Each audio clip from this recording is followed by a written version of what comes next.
तर लोकसभेच्या पार्श्वभूमीवरती उद्धव ठाकरे कोकणामध्ये नव्यानं राजकीय फेरजुळणी करू पाहतायत। साथ सोडून गेलेले एकनाथ शिंदे त्यांच्या सोबतीनं भाजप विविध राजकीय चाली खेळून उद्धव ठाकरेंचा गड असलेल्या कोकणात नामोहरम करण्याच्या प्रयत्नात आहे आणि त्यामुळे राजकीय अस्तित्व टिकवण्यासाठी मुंबई इतकंच कोकणचा हा गड शाबूत राखणं हे ठाकरेंसाठी महत्त्वाचं असणार आहे।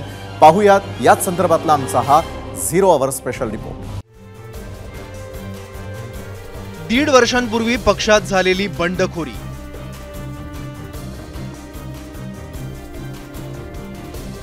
गमवावं लागलेलं मुख्यमंत्रीपद,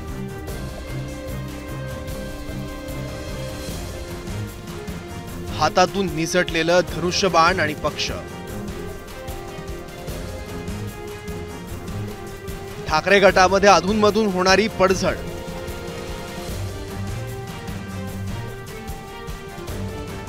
या सर्व घडामोडीनंतर उद्धव ठाकरे पुन्हा एकदा लढा देण्यासाठी सज्ज झाले आहेत। त्यासाठी त्यांनी निवडलंय कोकणचं रण।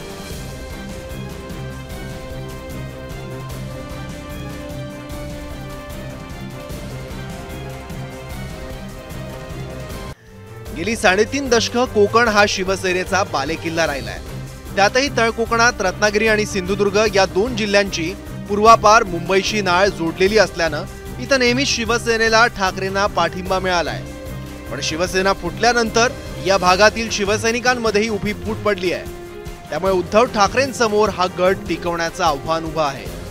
2005 साली नारायण राणे जेव्हा शिवसेना सोडली तो एक शिवसेनेला कोकणामध्ये पहिला दणका बसला। 1.5 वर्षापूर्वी एकनाथ शिंदेने जे बंड केलं तो दणका मात्र त्याहून मोठा झाला आणि त्यामध्ये रत्नागिरी आणि सिंधुदुर्ग हे 2 जिल्हे मिळून जो लोकसभा मतदारसंघ आहे या मतदारसंघाचा विचार केला आणि इथल्या विधानसभा मतदारसंघांचा विचार केला तर 50% आमदार हे बाळासाहेब ठाकरे यांचं नेतृत्व मानणाऱ्या शिवसेनेचे किंवा उद्धव ठाकरेंचं म्हणतात नेतृत्व मानणाऱ्या शिवसेनेतून बाहेर पडलेले आहे। पडझड रोखणं हे आवश्यक होतं। खरं तर मला असं वाटतं की उद्धव ठाकरेंनी त्या मानाने बराच उशीर केला कोकणामध्ये येण्यासाठी। तो शिवसेनेचा तळाचा सैनिक मात्र अजूनही बऱ्यापैकी शिवसेनेशी उद्धव ठाकरेंच्या शिवसेनेशी निष्ठावान असं दिसतं। रायगड, रत्नागिरी, सिंधुदुर्ग जिल्ह्यांचा विचार केल्यास एकनाथ शिंदे यांना 6 आमदारांनी साथ दिली आहे। भाजपनं देखील आता शिवसेनेच्या याच बालेकिल्ल्यात आपली पाळमुळं अधिक घट्ट करण्यास सुरुवात केली आहे।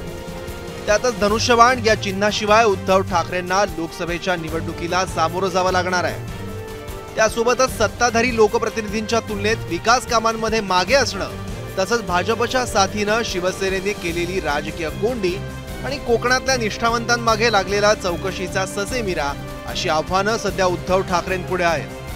ह्या वर्षामध्ये लोकसभा, विधानसभा आणि इतर निवडणुका होणार आहेत आणि म्हणून आम्हाला विश्वास आहे सध्या 1.5 वर्षाच्या राजकीय परिस्थितीमध्ये जे स्थित्यंतर घडलेलं आहे त्या पार्श्वभूमीवरती सुद्धा आमचा शिवसैनिक असा उसळून उठलेला आहे। त्यांना एकदा वाट पाहतोय कधी आम्हाला निवडणुकीच्या मतदानाची संधी मिळते आणि म्हणून या पार्श्वभूमीवरती उद्धव साहेबांचा दौरा हा निश्चितपणे आम्हाला एक दिशा देणारा ठरेल। शिवसेनेचाच बालेकिल्ला हा सिंधुदुर्ग आहे।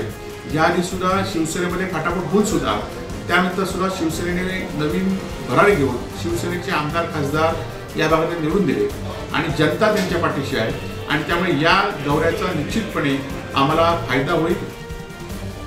रायगड, रत्नागिरी, सिंधुदुर्ग लोकसभा मतदारसंघात महायुतीत उमेदवारीवरून सुरू असलेली रस्सीखेच पाहता ठाकरेंच्या शिवसेनेनं लोकसभा प्रचाराला सुरुवात केली आहे। शिवाय रत्नागिरी, सिंधुदुर्ग जिल्ह्यांमध्ये कार्यकर्त्यांचा ओढा अद्यापही उद्धव ठाकरे गटाच्याच बाजूने असल्याचं सांगितलं जात आहे। निवडणुकीच्या तोंडावर फार पडझड होऊ नये हा या दौऱ्याचा एक मुख्य उद्देश। यामुळे कार्यकर्ते आणि पदाधिकाऱ्यांची उमेद वाढायला मदत होऊ शकते।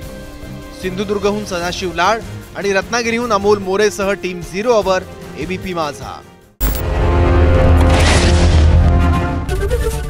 एबीपी माझा, उघडा डोळे बघा नीट।